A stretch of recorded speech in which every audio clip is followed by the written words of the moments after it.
Hello, welcome to glennzb TV, the show that puts glennzb up your Periscope.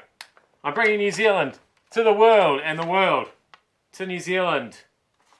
And geez, I tell you what, man, New Zealand is a hard place to be successful in.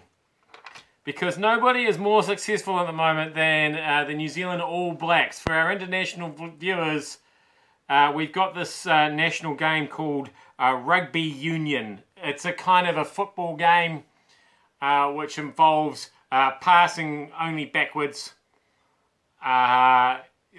kicking when you absolutely have to, and jumping all over each other with spikes on the bottom of your shoes in the mud. Anyway, and we're very good at it at the moment. I mean, it helps that there are only about 6 countries that play this game to any kind of acceptable level. And then we seem to be a level above at the moment. Okay, so now we've brought the rest of the world up to speed.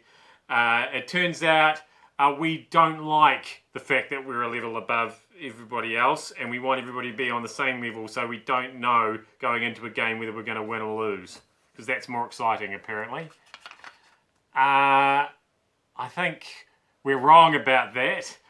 I don't find anything boring about people scoring tries by kicking the ball, bouncing it off your chest, and then scoring a try, or by a big, huge hooker being able to pass the ball 20 metres accurately to another bloke who's also not a back, but is out on the wing anyway, running at pace and scoring a try. If that's boring, I must be watching the wrong stuff, because I thought that was pretty exciting. Anyway, if you want boring, watch this. Hey, what happened, Captain America? What happened to you? I mean, I remember when you used to look like this, right? You know, that's the Steve Rogers I know and love and drool slightly over.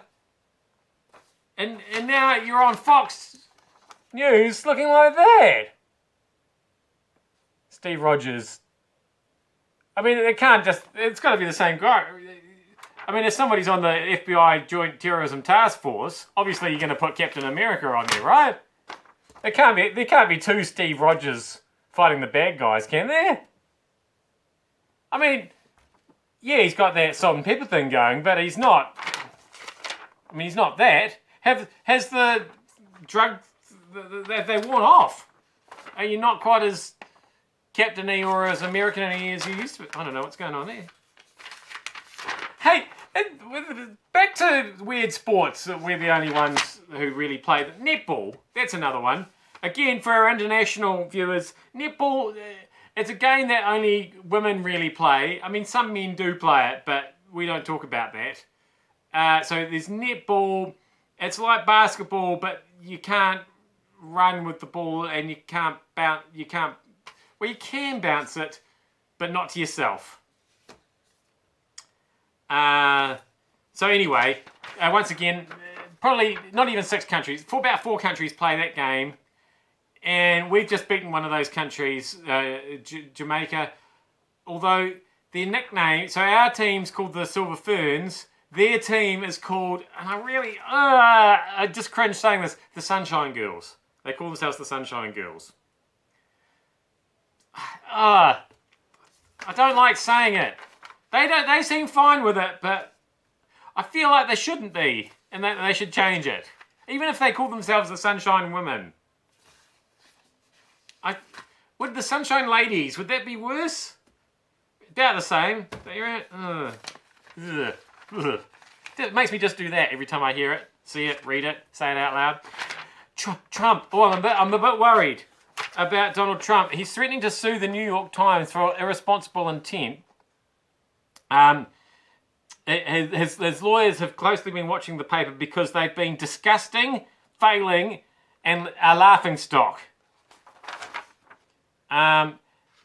Yeah, basically he's suing them for being really disgusting. I'm worried that if he's starting to sue media outlets for being really disgusting and a laughing stock, I could be next. And I don't have any money, so I don't know how I'm going to pay him. Let's keep my head down. John Key is about to chair the next session of the UN Security Council. This worries me because I don't know if you've noticed, but the world's kind of on the brink. You've got that whole Russia, US, Syria, beginning of World War III potentially thing going there, and I'm just worried if John Key lets it all go to his head a little bit. That could be it. I'm sure it'll be fine. He's never embarrassed himself in public before. I mean, there was that whole planking thing, obviously, and the pulling the waitresses here thing, the three-handed hand. But other than that, and the fact that he can't actually pronounce the country, the name of the country he's in charge of, New Zealand, and thinks that the plural of text is texters and not texts. But apart from those, I'm sure it'll be fine. It'll be fine. And finally, if you are about to be stabbed by a fundamentalist, extremist, Muslim terrorist, and he says to you, "Are you Muslim?" Here's my advice. Say yes. Just a bit of, because people in Minnesota, they got stabbed by this guy who apparently called out Allah Akbar, as they all seem to, and then he also asked some people if they were Muslim before stabbing. Just say yes. Quickly grow a beard and say yes. That's what I did. I'm glennzb. Thanks so much for having me up your Periscope. I will see you back here again tomorrow.